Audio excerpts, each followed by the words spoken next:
muito, oscila muito.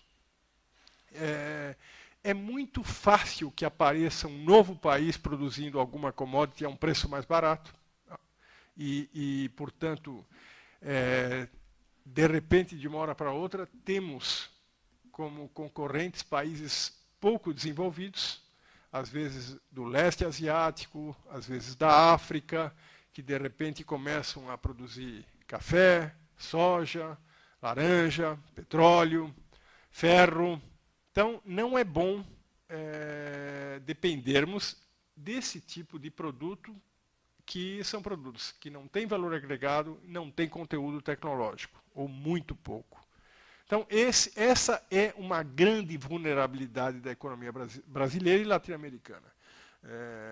Nós temos tido um crescimento muito grande nesses últimos anos, o que é bastante positivo, auspicioso, mas temos que ter clareza de que esse crescimento tem muito a ver com o preço das commodities, que cresceu muito nesses últimos anos, graças à atuação da China no mercado mundial e comprando commodities do mundo inteiro, inclusive de nós. Então, esta é uma vulnerabilidade muito grande que nós precisamos sanar.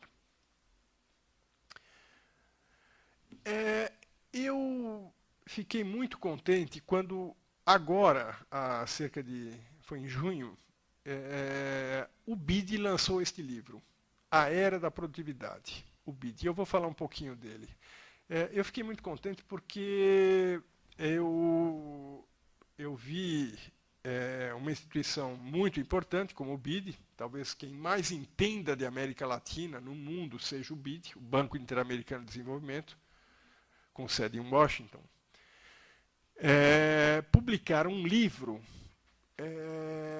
onde os pontos principais coincidem com o que eu penso, com o que eu venho refletindo nesses últimos tempos, que a grande questão, o grande problema da América Latina é a produtividade, a baixa produtividade. Esse é o tema central, a baixa produtividade. E esse livro do BID, que foi editado pela Carmen Pages, que é a economista-chefe do BID, coloca claramente o problema da produtividade como um problema muito sério da América Latina e quase nunca atacado.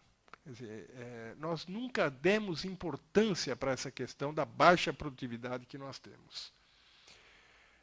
E uns números que o livro menciona que me chamam muita atenção é que nós, na América Latina, fomos muito mal nos últimos 50 anos.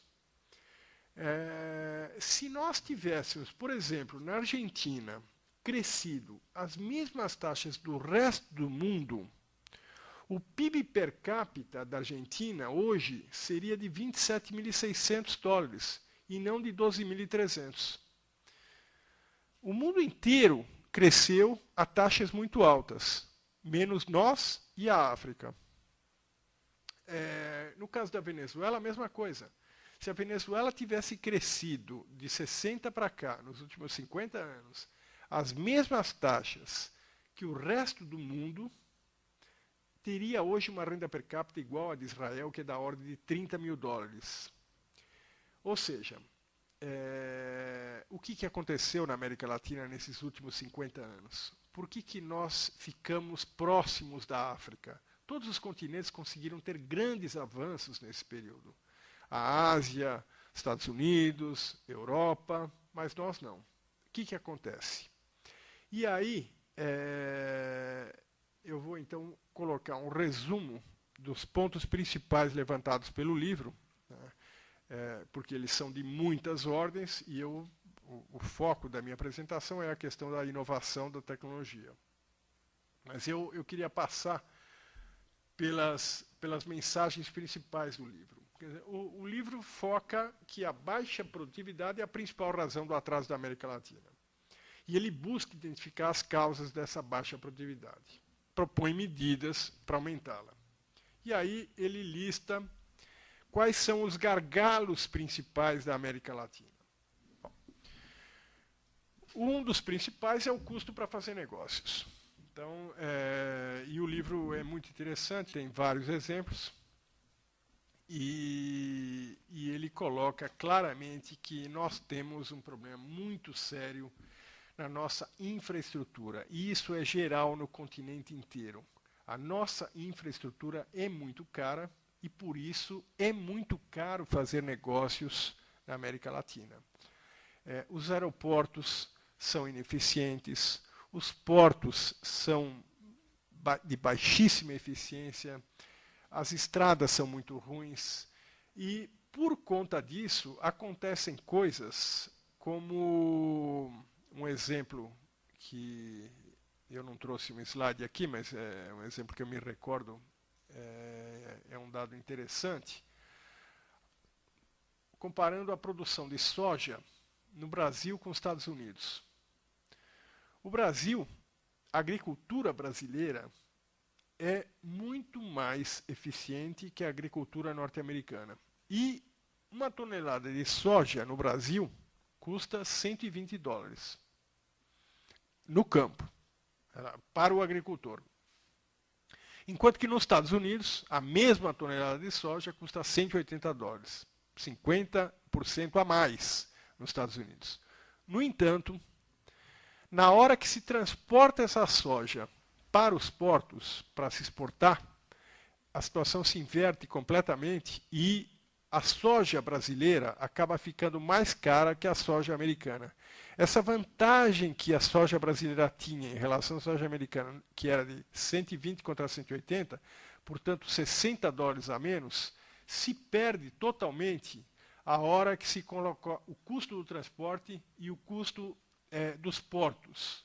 Então, ou seja, temos, isso é apenas um exemplo, temos um problema sério na questão do transporte, na questão dos portos, aeroportos, etc. Então, isso, para o relatório do BID, é o que ele chama de custo para fazer negócios. Uma outra questão importante é a questão da falta de crédito, principalmente para a compra de tecnologia. São raras as linhas de crédito destinadas à compra de tecnologia. Não estou falando nem de pesquisa, mas estou falando de compra mesmo, de equipamentos e de tecnologia. A carga tributária é uma coisa que todos sabem, é um problema muito sério e no Brasil é mais sério até do que nos outros países da América Latina, uma carga tributária altíssima, da ordem de 35% do PIB, burocracia imensa, encargos sociais muito altos que explicam a enorme economia informal.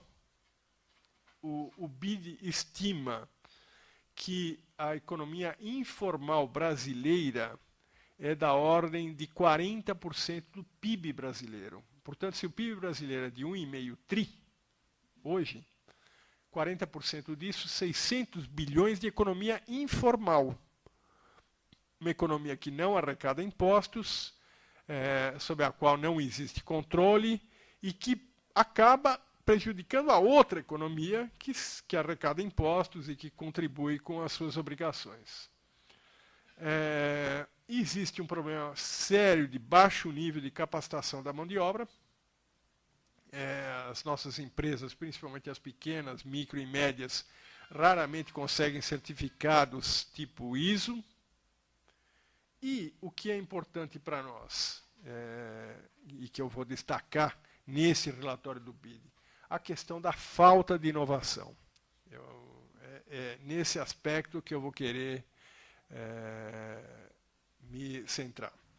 A falta de inovação, segundo o relatório do BID, se deve a várias razões. Primeiro, a falta de financiamento para tal, o baixo nível de proteção intelectual que existe no nosso continente, a falta de cooperação entre as empresas e seus clientes e as empresas e seus fornecedores, e a baixa capacitação da mão de obra e da gerência.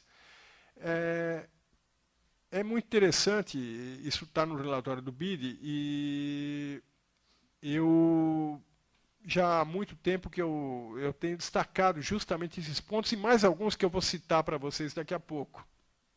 Mas eu fiquei justamente satisfeito de ver o BID colocar esses pontos, porque são pontos que eu mesmo tinha colocado no meu livro.